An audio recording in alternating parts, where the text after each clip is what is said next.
Broadcasting live from downtown Las Vegas, you're tuned in to Guerilla Cross Radio.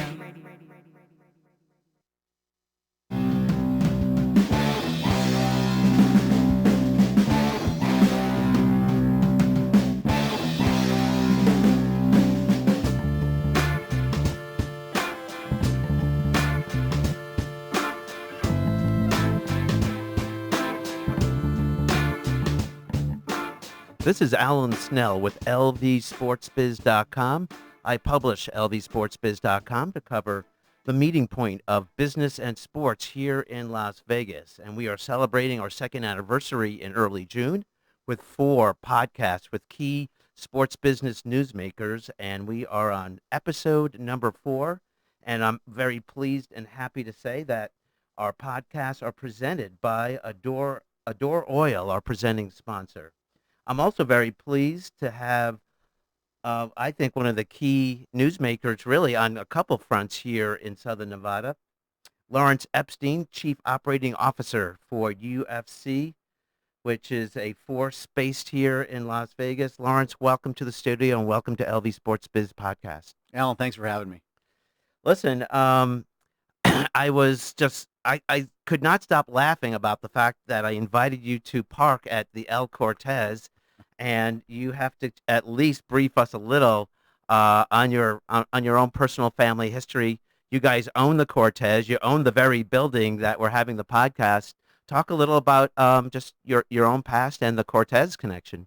Well, I'm proud to say that my family and I, my dad being the main man, own the El Cortez in downtown Las Vegas. My dad has been involved with the property since the mid-1970s, worked at Caesar's Palace for about 7 or 8 years, and then came downtown and was partners with legendary Jackie Gahn, who was the main owner of the property.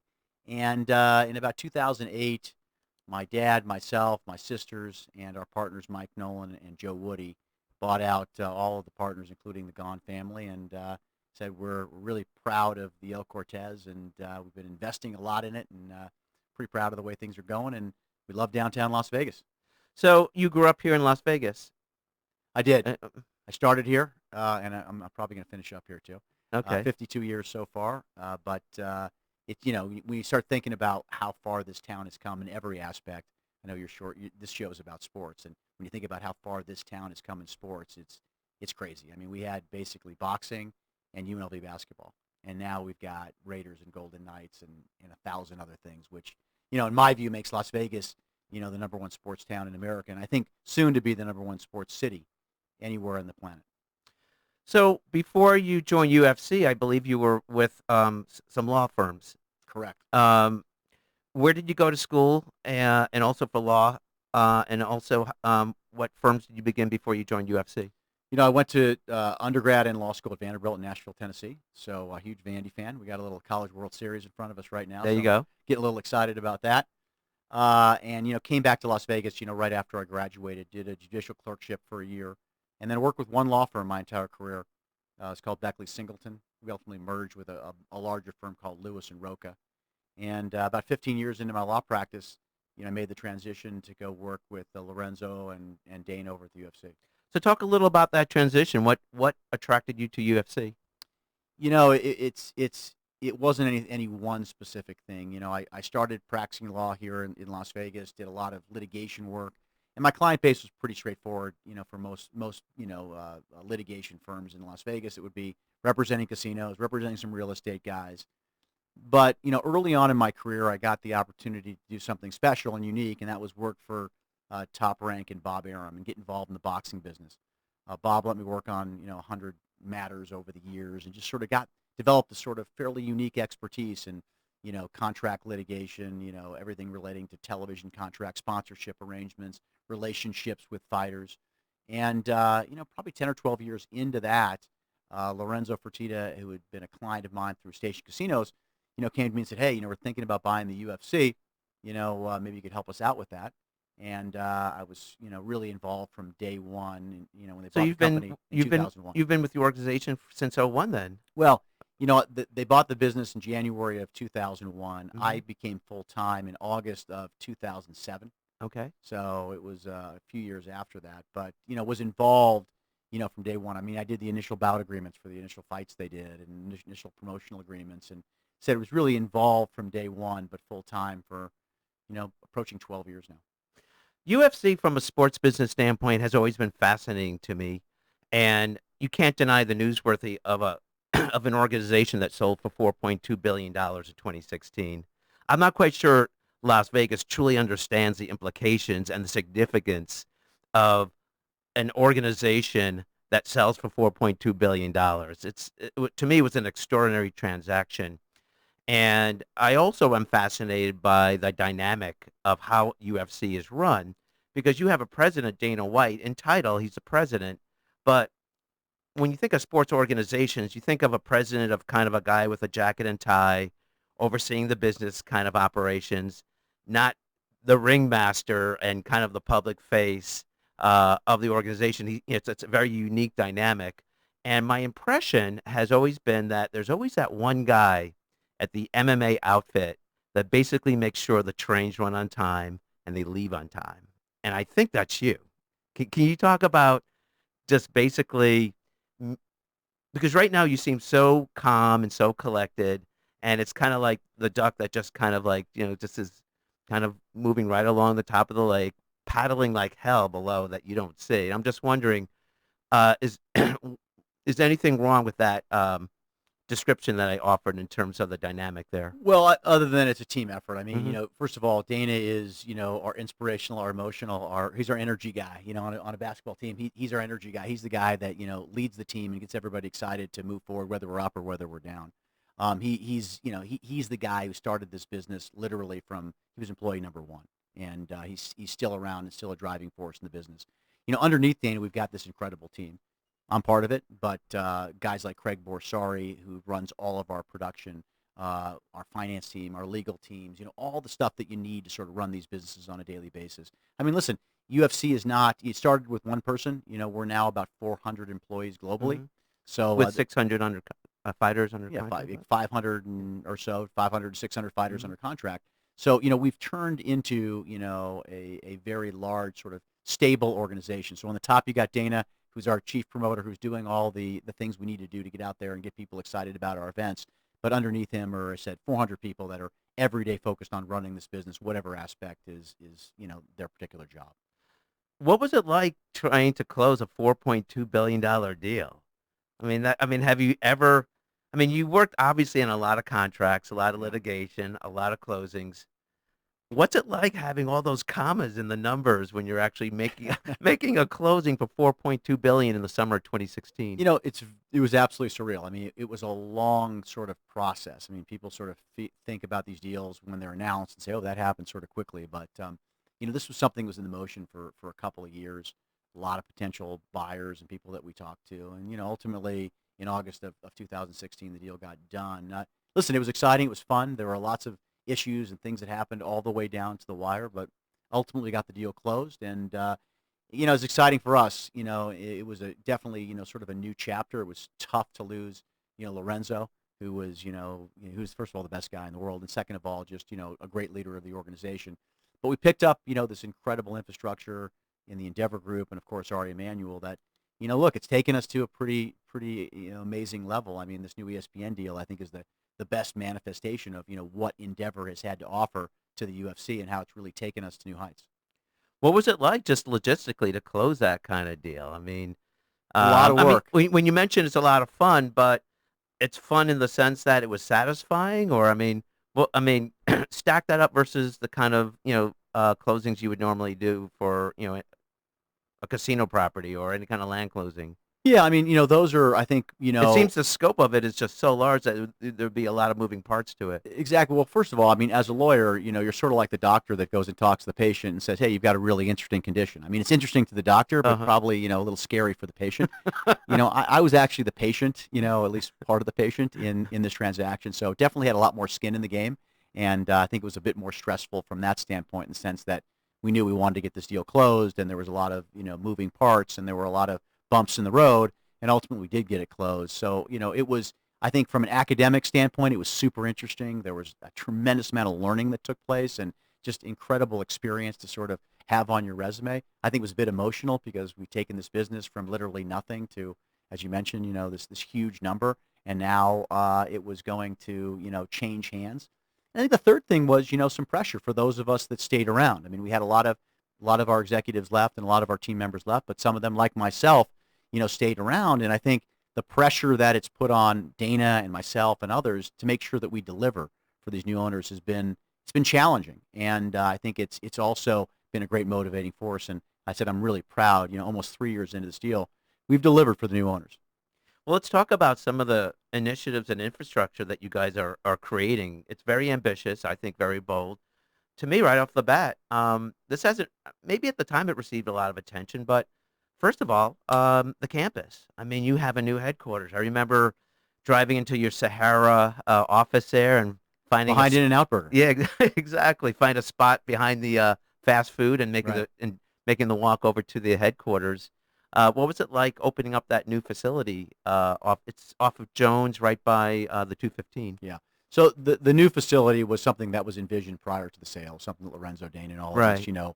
really were excited about because, back in the old In-N-Out campus, we had about 6 or 7 different, owned and leased office spaces. Nobody was together. We didn't have appropriate conference rooms. We couldn't get the entire company together. So it was always this sort of collective vision that we wanted to be all in one building, all on one campus, so we could, create the synergies and the opportunities that you want to create to make your business run as effectively and efficiently as possible.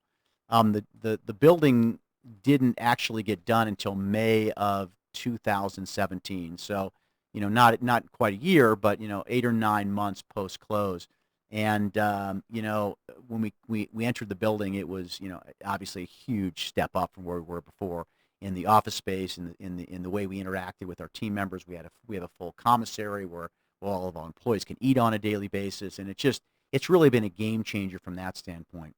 But in addition to that, as you know, we've got a 35,000 square foot UFC Performance Institute, which is, of course, is a state-of-the-art facility that's available to all of our athletes to help them, train in the latest and greatest way so they can have the best strength and conditioning of any athletes. Number two, so we can provide, world-class nutrition for the athletes.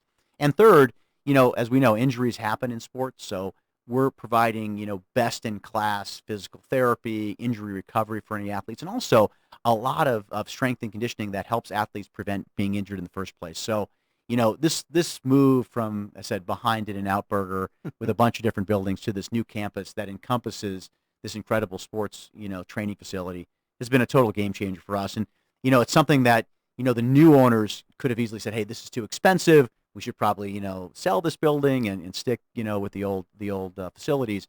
I think they had the vision. They obviously did have the vision and understood the value of what this was going to do for the UFC and our athletes. And of course, we followed through with it.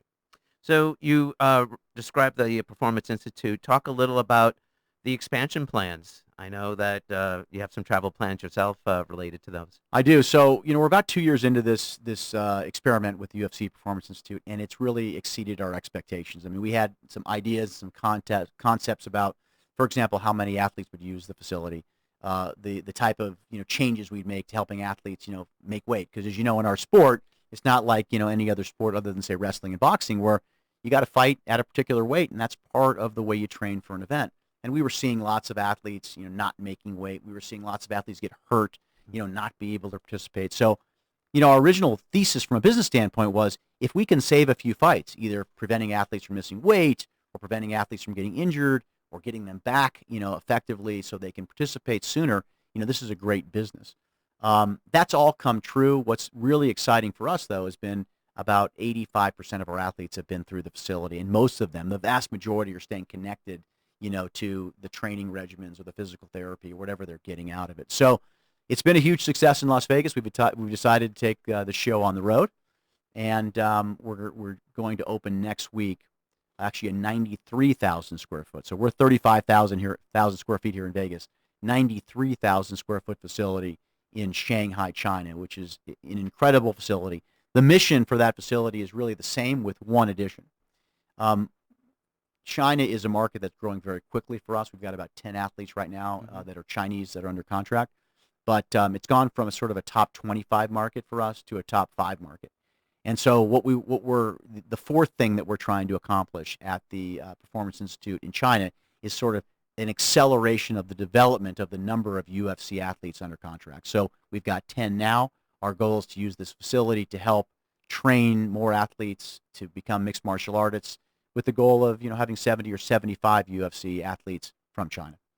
About a year ago, you were talking to me about some of the sponsors that UFC has, and I thought it was interesting that you said that there were some sponsors that had partnerships with the institute as almost kind of a halfway house to get to like a full UFC, full blown kind of partnership because they were concerned about just the characteristics of the brand. Talk a little about how that it actually has brought, I think, some sponsors that maybe otherwise would not have been partnered with UFC.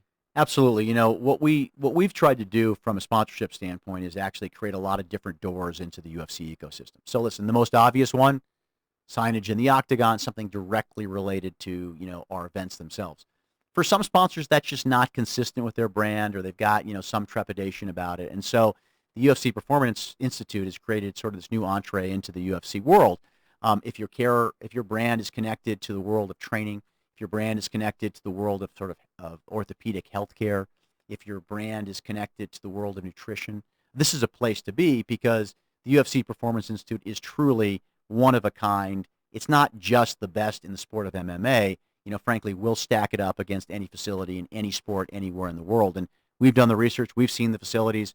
There's some great facilities out there. I will stack up this Performance Institute here in Las Vegas up against any of them. So for a sponsor like Body Armor, for a sponsor like the Hospital for Special Surgery, the #1 orthopedic hospital in the United States, for sponsors like Reebok, who's one of our big sponsors, Do you really have some connected. nutrition companies? We've got a relationship with a company called Trifecta Nutrition, which actually is providing meal service for all of our athletes, which has been incredibly successful in helping them, achieve their weight goals when it comes to making weight for events. And the list goes on. We've created a lot of, I think, great partnerships with brands that I said might not want to be sort of in the center of the octagon, but want to be, sort of associated with the UFC and what we stand for. Right. So you also have another infrastructure project. On Monday, we're supposed to take a tour of this kind of studio facility.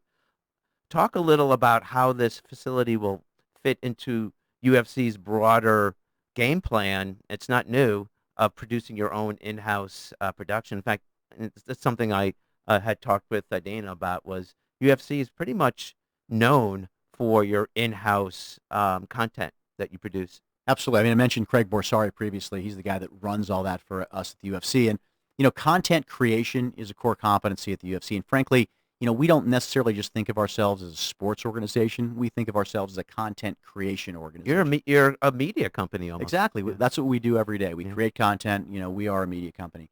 And that's a little bit different than all the other sports leagues. I mean, take a look at the NFL, for example. Nothing bigger than the NFL in the U.S., but when you look at their content, CBS, ESPN, NBC, Fox, they're all creating the content for the NFL as opposed to the NFL creating the content itself. We do it all ourselves for a variety of reasons, and we've done it with a variety of products. We've been producing for a long period of time The Ultimate Fighter. That has been produced over at a facility behind the Palms Hotel. It's actually an old warehouse that we converted. It looks great on TV, but it's not necessarily the greatest space. I can tell you this: the air conditioning is terrible there.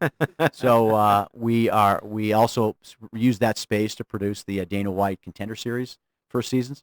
And when the opportunity presented itself to buy the old Scientific Games building, which is of course right essentially on our campus, it's right across the street from our existing facility. We jumped on it.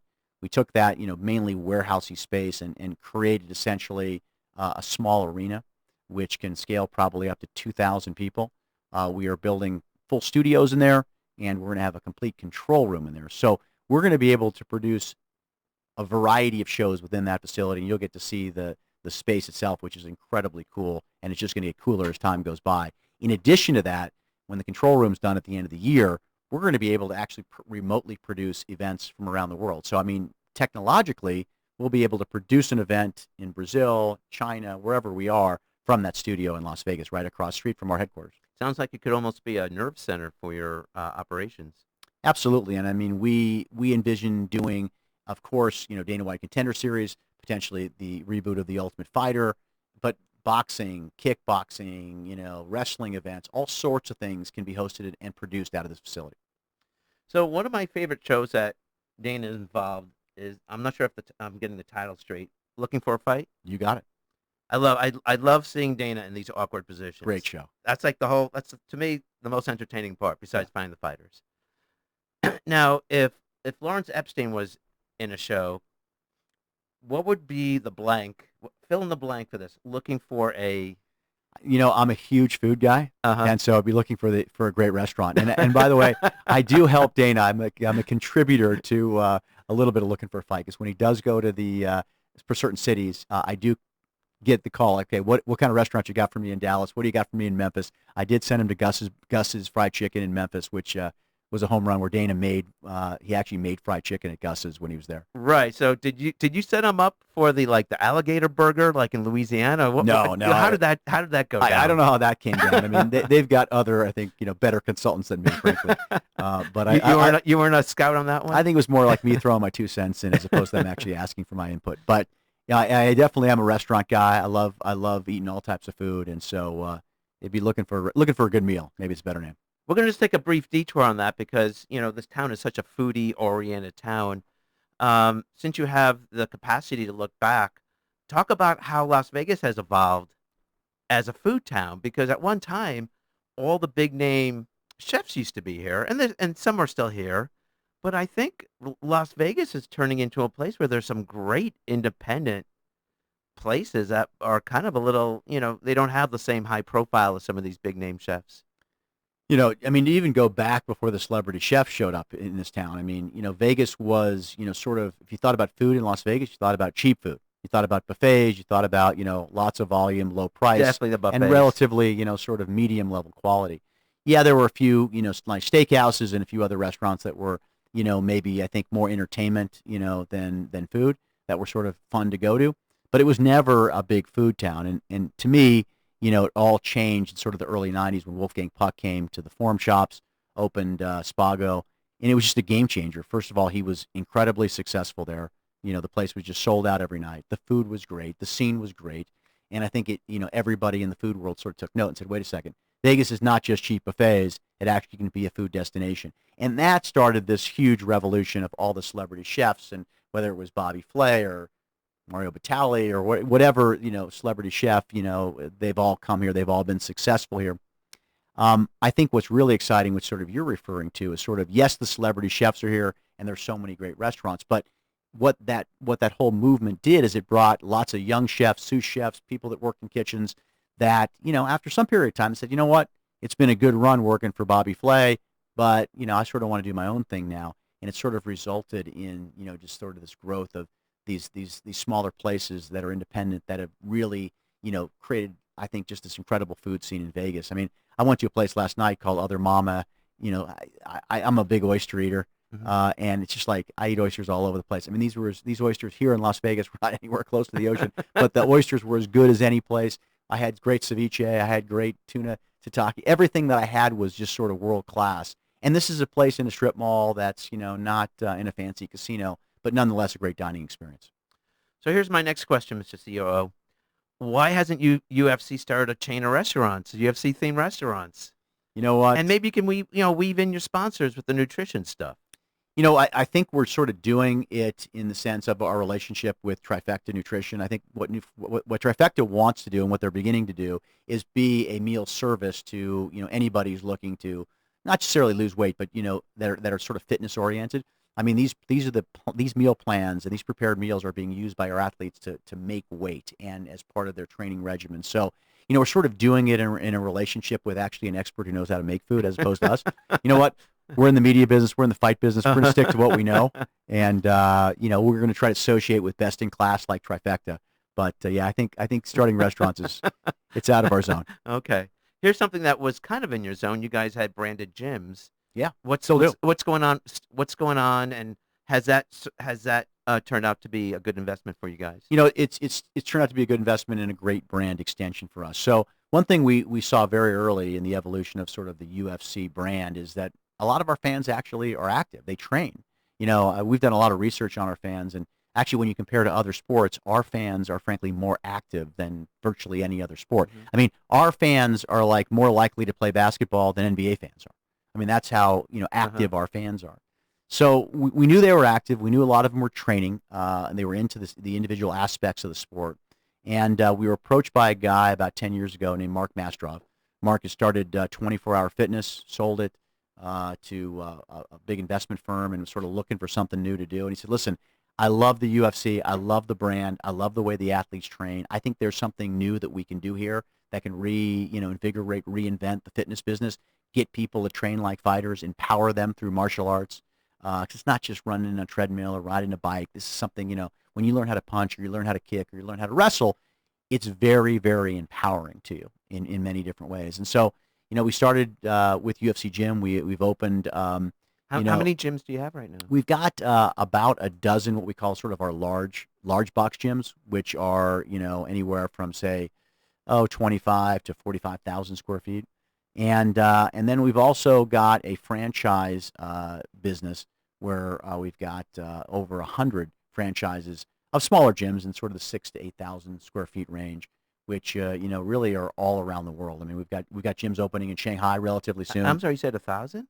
No, I said about 3,000 to 5,000 square feet in size. Okay. We've got about 100 or so, operating right now, and sort of growing, pretty fast.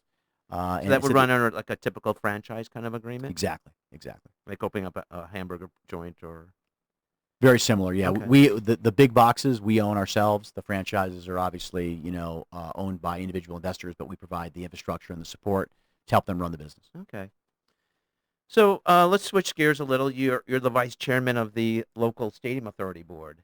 I am. And the stadium, if I recall, I think it was around the groundbreaking ceremony. I think it was November 2017. You may have mentioned that UFC might have an event or two a year at the stadium. What's the latest with that? I mean, do you still foresee UFC having at least one major event at the new stadium? Absolutely. We've done a variety of stadium events around the world. We've done a couple in Melbourne. We've done some in Brazil. We did 55,000 people at the Rogers Arena in Toronto. And so we've done stadium events around the world.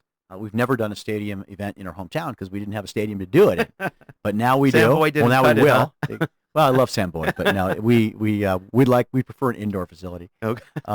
And so, in August or September of 2020, we're going to have a new, state-of-the-art facility online here in Las Vegas. Undoubtedly, you got to have the right fight.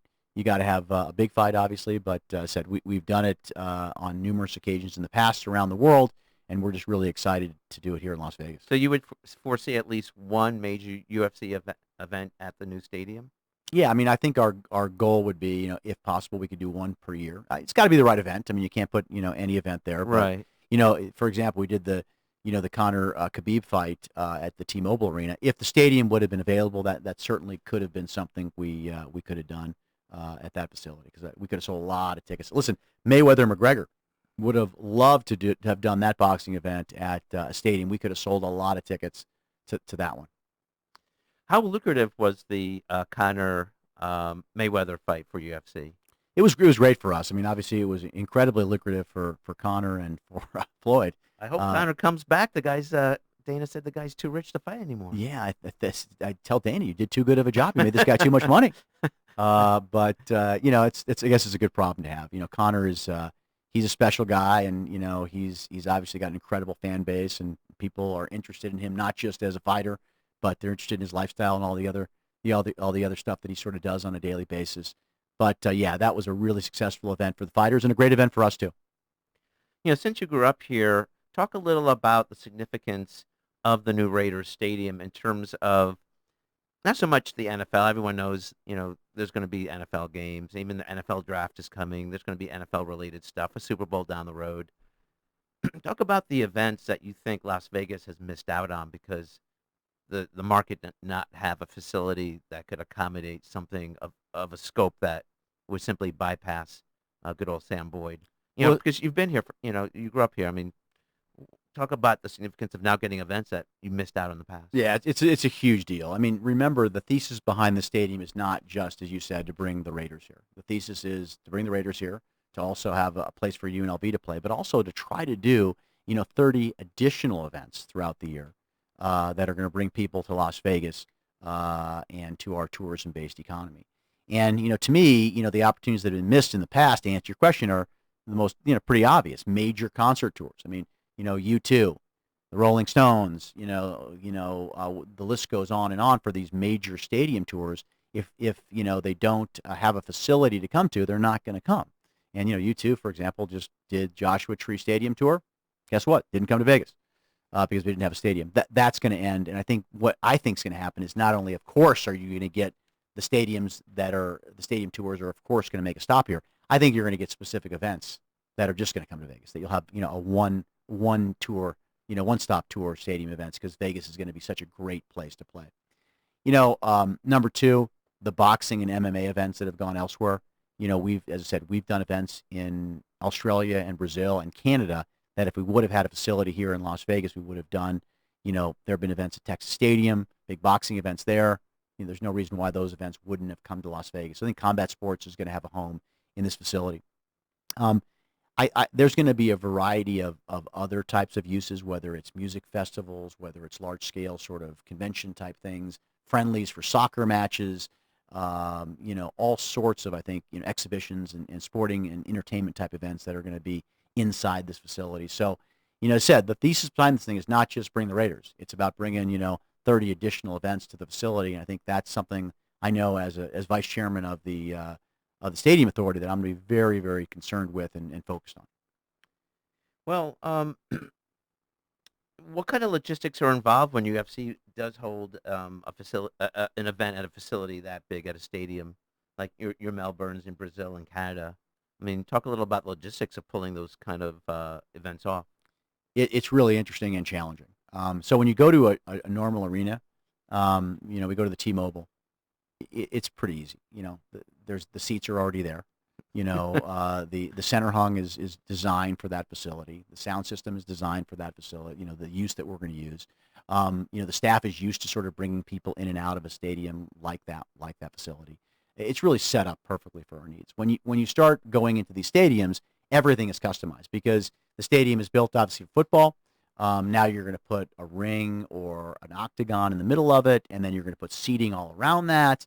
You've got to make sure sight lines are appropriate. You've got to make sure lighting is appropriate. You've got to make sure that ingress and egress is good. You've got to make sure that all the things that we take for granted at a typical arena are taken care of. And it's just way, way more expensive to do it. But obviously the return is if you sell the tickets, that overcomes the additional expense. But it's logistically challenging. You got to make sure that it looks right on TV. There's a variety of things that you need to do. Good news is for us, we've done it. We know how to do it. And though it's challenging, we'll figure it out.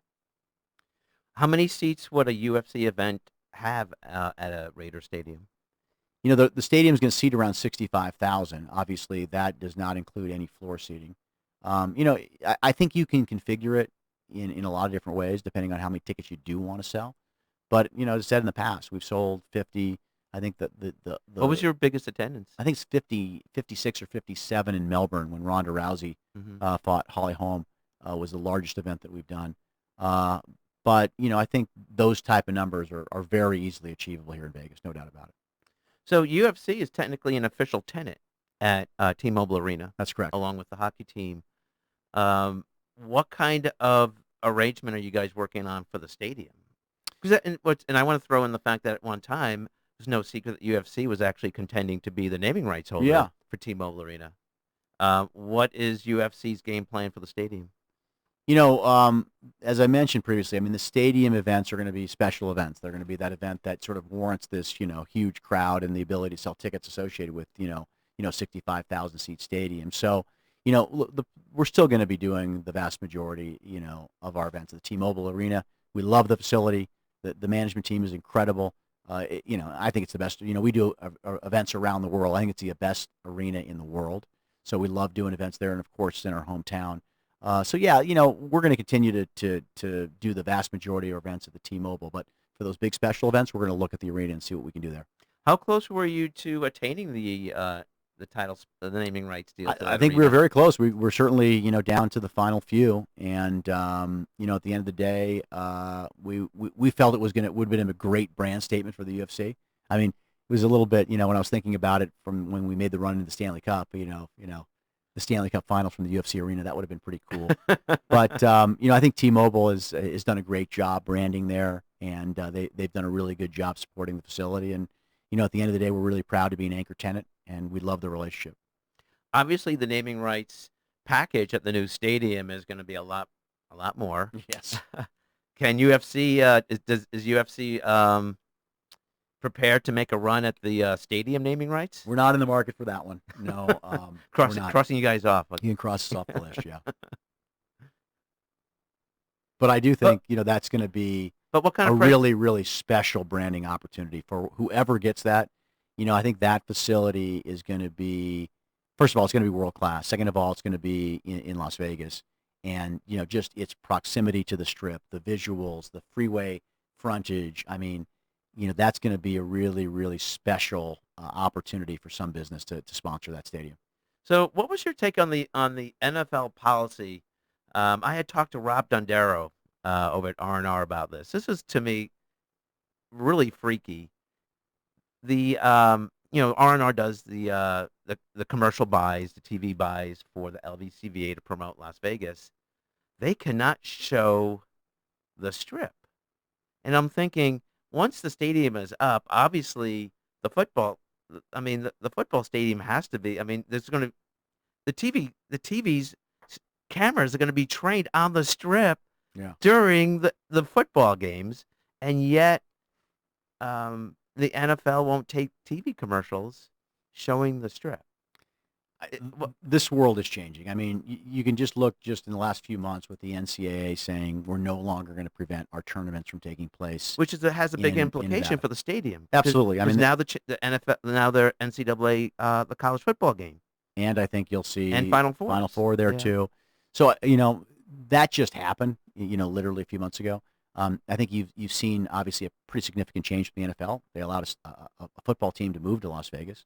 And I think, you're seeing it all being sort of spurred by a major national push towards regulated sports gaming state by state. So you had a big Supreme Court decision that changed the legal landscape about legalized gambling at the state level. And now you've seen, a dozen or more states that have legalized gaming, and many, many more, considering Illinois just passed, I think last week, they just passed sports gaming, and the list will continue to grow. So I think there's a legislative train coming down the tracks. There's a change in people's perception of what gambling is coming down the tracks that I think all the leagues, not just the NFL, but all the leagues have to recognize. And, I give a lot of credit to the NHL because they were sort of the first to step in and say, you know what, we can deal with this. It's not going to be a problem. We think Las Vegas will be a great place for a hockey team. And we think it's going to be great for the NHL, which they were right at every level. What kind of UFC presence will there be at the new stadium? I mean, I assume you guys will be buying a suite. No. I mean, we Yeah. did not buy a suite. No suite. I think individually, all of us have, I wouldn't say all of us, but a lot of us have bought tickets. Of course, I've got some tickets. Dana actually, and a couple other guys got some tickets all together. So yeah, I mean, all of us are. But no official UFC suite. No UFC suite. Yeah. It's more of a personal thing. Oh. Everybody's personally stepping up and supporting the Raiders. And what about signage or any kind of UFC promotion or anything at the stadium? Not right now. That's not something that we're contemplating right now. But you never know. I mean, one of the things that we like to do at a lot of levels is collaborate with our partners in the sports sort of world here in Vegas. So whether it's working with the Golden Knights on the Ultimate Sports Weekend and NASCAR and the Ultimate Sports Weekend, or trying to do stuff where we work together on training, strength conditioning, our facilities for the PI and the facilities that the other teams have. We're always open to collaborations. So if the opportunity presents itself and it makes sense, never say never. What's it like? There's a proliferation of these of team sports coming to Las Vegas, but Las Vegas really was known for, I think, the great one-on-one battles, everything from tennis to individual golfers. I mean, PGA has been coming here, NASCAR you mentioned, obviously UFC. What was your take on how the impact of the Golden Knights being, I mean, their timing was obviously it was a perfect storm right after October 1st. But talk a little about ma- Major League team sports now coming to our market versus the sports that have been here before that were more individual based. I think it's all about opportunity. First of all, you've got a large growing population here in Las Vegas. It's a good market. There's no doubt about it. It's clearly underserved from a sports standpoint. And remember that, we had this massive influx of tourists that comes here, which does two things. It increases the population every single weekend by hundreds of thousands. But it's all unique, or a big chunk of those people are unique, essentially, people that are coming to Las Vegas. It's not the same people. If you're living in Kansas City, Missouri, and you've got signage at the Royals ballpark, typically you're going to see the same people over and over and over again because it's not a huge tourist destination. Whereas Las Vegas, you can present your brand to a new 200,000, 300,000 people every single weekend here in this town. And when you compound that over a year, it creates a scenario where Vegas, from sort of a marketing standpoint and exposure standpoint, to use one of our terms, just punches way above its weight. I mean, we're 2.2, 2.3 million people, but we're really, from a marketing platform, from an exposure platform, more like a 5 or 6 million, person city, because we have all these unique eyeballs coming in every week. So, I think that the leagues, understood this. Number one, they just understood if you want to build brands, there's no better place to do it than Las Vegas. I think number two, there's a cool, excitement, fun factor that Vegas sort of brings to the individual teams, but also to the overall league that just adds something. I mean, listen, NASCAR, NHL, these guys are doing a lot of their parties here. They're doing a lot of their, awards. Well, we're seeing that here next week with the NHL awards. Exactly. They've been doing it for a while, even before they had a team. So, I think, they understand the power of Vegas as a platform, and I think it just made perfect sense. Although I think NASCAR scooted out of town. Where are they going, to Nashville? I think they're going to Nashville. Yeah. They're going to Nash Vegas. I mean, that's there you go. it's our cousin. I thought you made a really interesting comment. It was at the real estate luncheon, or it was kind of a panel discussion about a month ago, and you were talking about the Raiders brand. You had mentioned that you were projecting the Raiders brand to be the number one sports brand in Major League Sports. Maybe you can elaborate on that. Yeah, I mean, right now you think about these iconic, sort of global brands: Dallas Cowboys, New York Yankees, Manchester United, and a few other. I don't think there's any doubt that the Raiders are going to be spoken with in the next decade in the same sort of category as those brands. Why? Because, Las Vegas is going to provide this exposure play, which we were just talking about, in this platform to elevate the brand just to completely different levels. And I know it's going to happen because I saw it happen with our own business. I mean, as I mentioned, we started with two people with a business that was a complete disaster that really nobody cared about, and anybody who knew it really didn't like it. And yes, we did a lot of things to grow the business and made good decisions, and Dana did a lot of great things to grow this business to where it is today, and all of us did. But we had a partner in Las Vegas, and we would never have sold this business. We would never have the deal with ESPN that we have right now. We never would have achieved the success we've had in places all around the world without having Las Vegas as our home base, because the platform, the credibility, the exposure that this town gives is just second to none. That's true with the Golden Knights. I mean, they're a top seller in merchandise. They're one of the top brands. After 2 years, they're one of the top brands in the NHL. You can extrapolate this through outside the sports world. Take a look at a company like Patron. They were tequila. They're made in Mexico. They base their operations here in Las Vegas. Why? Because every single weekend they're exposing people, new people, to their product in a great environment, building great brand loyalty. And when they go back to Kansas City or St. Louis or Florida or wherever they come from, they're going to go to the liquor store or they're going to go to their local bar and ask for Patron. And it's the same thing. This city is going to give the Raiders that type of platform, and it's a global platform too. So people are going to be coming from China and from Mexico and from Europe and from Canada. They're going to experience the Raiders. They're going to buy the hats. They're going to have a great time at the stadium, and they're going to be Raiders fans for life. Well, talk about buy the hats. I did a story last week about the fact that the Raiders are still eyeing the Valley High golf course, and that if they finally can unravel the legal lawsuit about the value of the land, that they would actually build a wedding chapel Wow. On the site. Great idea. That's a step above buying a Raiders hat. That's right. I like it. So let's circle back to a topic which I think is right in your wheelhouse, the ESPN deal. UFC is famous for producing its own content, but in this particular case, here's a 7-year deal, correct? Correct. With ESPN, and it seems like it's very digital, very streaming, very content streaming oriented.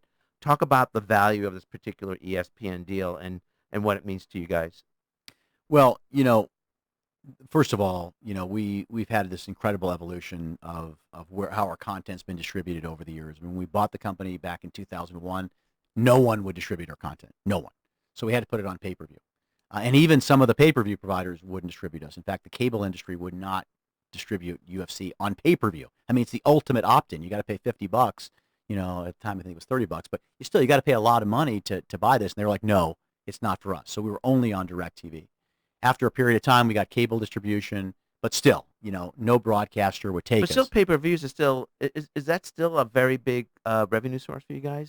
It is outside the U.S. Okay. It's still a very important revenue source for us. With the success ultimately of The Ultimate Fighter, we began a multi-year relationship with Spike Network, which was, as I said, it started literally with us paying to be on the channel. Right. And it turned into, sort of a really good deal for us. But ultimately, we then transitioned to the Fox platforms. Initially, it was Speed, Vision, and that was 2011? Yes. Okay. And then ultimately helped them launch Fox Sports 1. And that was a great relationship. I mean, the Fox guys, first of all, are good friends. And second of all, just they took us to a completely different level. And so, now we get to this ESPN deal, which is only really 5 months old. We've only been in this relationship for 5 months. But, as much as we love the Fox guys and they're awesome, I mean, being partners with the worldwide leader in sport, being partners with the Walt Disney Company, and all the resources and exposure that they give us, and frankly, credibility. I mean, we talked about brands previously, and there were some brands that were like, hey, I love the UFC demo. I love the fans it delivers. I like it, but I'm a little nervous about putting my brand in the octagon. Right. Well, that flies out the window when, Mickey Mouse is partners with UFC. I mean, we're partners with the Walt Disney Company, and I think that's changed a lot of people's perception about, what UFC is and what it isn't. So, now we get into this relationship with ESPN, which we feel like is this incredible balance. First of all, there's total alignment in the sense that, we're completely, together on everything that happens in the U.S. So with Fox, we still had a pay-per-view business, we still had a digital business, and they had sort of the broad reach broadcast business. Now with ESPN, we're essentially partners across everything. They're our partner in the pay-per-view business. Of course, they're broadcasting us on their broad reach platforms, ESPN, ESPN2, etc. And then we've got this partnership on ESPN Plus, which, is really the future. It's not just the future of sports, the future of content distribution, and is a huge priority for them. So we've sort of strategically placed, the content in these 3 buckets, complete alignment with ESPN. I mean, we're getting the broad exposure. We're monetizing through pay-per-view and ESPN Plus. I don't think it could be a better deal. I will say for this. both of us. You must be thrilled about the kind of UFC content going on ESPN too. I mean, they'll have their baseball game or their basketball game on the big ESPN, and then ESPN2, they'll have, best fights from, 5 years ago, best, top 10 personalities. I mean, it's incredible, the amount of UFC content on ESPN's platforms. Yeah, I mean, the exposure that we're getting now versus And Data's like, he's romping all over the place, from the Lebertard show to he's on the early morning show, Wake Up or Get Up, whatever that show. I mean, Dana's everywhere on that. But they're getting a steal with Dana. I mean, they wanted more Dana back in the day. They just couldn't get it. Now because the relationship. I hope Dana's sending some invoices to him. Probably should be. But trust me, they wanted more Dana. Now they're getting what they wanted back in the day. But, as I said, love the Fox guys, but the exposure, I mean, you hit the nail on the head. The exposure that we're getting on ESPN is just, it's 2 to 3 times, if not more, what we were getting on Fox. Number 2. I'm sorry, 2 to 3 times more? Yeah. Number 2, the exposure that we're getting on, sort of the earned media platforms that ESPN, has. So their digital ecosystem, Sports Center, their magazine, which is now going all digital. But, we got some stuff from them. Yeah, McGregor fight. Okay, we're gonna get some coverage from them. And most of it was really post-event as opposed to pre-event. Now we're getting full coverage of all of our events, before the event, after the event, during the event, which is just great for extending the UFC brand. That really was the true game changer for us is getting ESPN to sort of on the editorial side to really fully cover us. It's been a game changer. Yeah, I agree. I mean, they integrate your fights into their coverage pretty routinely at this point. And even the feeder at the bottom, did you notice? Dana had mentioned there was a Chinese fighter who's fighting, is it Jessica? Yes, in Shenzhen in August. Correct. End of August. That fight was actually stripped along the bottom Yeah. the same night that Dana told us about the fight. Yeah. We thought we broke the news, but then I know you got to give it to ESPN first. I get that. Well, listen, we've covered a lot of ground. I'm really happy that you came. I respect UFC's financial impact in this town and the fact that you guys sold for more than $4 billion. So from a sports business standpoint, you guys, to me, are the big gorilla in town. And, listen, even with the Raiders coming in, the NFL coming in, you guys, I think, create the spectacle event even before the Golden Knights. I know the Golden Knights got a lot of credit, but you guys were presenting over-the-top stuff, really, for years on your event presentation. Appreciate it. We're proud of what we've accomplished, and the good news is we're not going anywhere. So we got more good stuff to come, and the more the merrier as far as we're concerned. We're excited for the Raiders to be here. We love the Golden Knights. Hopefully, there's going to be soccer, NBA, all the great sports will be here, and this will continue to be a great sports town. And frankly, it'll get to the point where it is truly the center of sport globally. So before I let you go, I have two culinary questions for you. Number one, what is your favorite dish at the Cortez? It's an easy one for me. It's the matzo brie.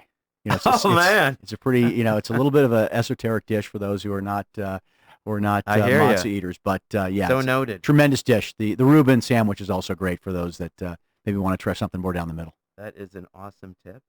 And for your non-Cortez culinary taste, where would you go? God, that people ask me all the time, like, what's your favorite restaurant in Vegas? And there's just so many great places. But for me, I have to go with the volume because I eat it with my dad at Piero's like 2 times a week. So okay. Fair enough. I think that's probably the best indicator of what your favorite place is. The place you go most, right? Right. So I definitely go to Piero's more than any restaurant in town. That's a goodie. Well, listen, Lawrence Epstein, COO of UFC. Thanks for coming on our podcast. We're celebrating 2 years at LVSportsBiz.com. Please check our series of 4 podcasts. Again, they're presented by Adore Oil. Brian Killingsworth, the Chief Marketing Officer, was here for podcast 1. Brett Lashbrook, the owner of the Lights, was here for number 2 to talk about the stadium. We didn't even talk about MLS and soccer presence here. Yeah, Brett's a good guy. Yeah. And Dana White came here only 2 days ago to do Dana White and UFC. And Lawrence, I just want to thank you so much. This 60 minutes to me has kind of breezed by pretty quickly. And I expect I'll see you at the next Stadium Authority meeting. Sounds good. Thanks for having me. This is Alan Snell with LVSportsBiz.com signing off.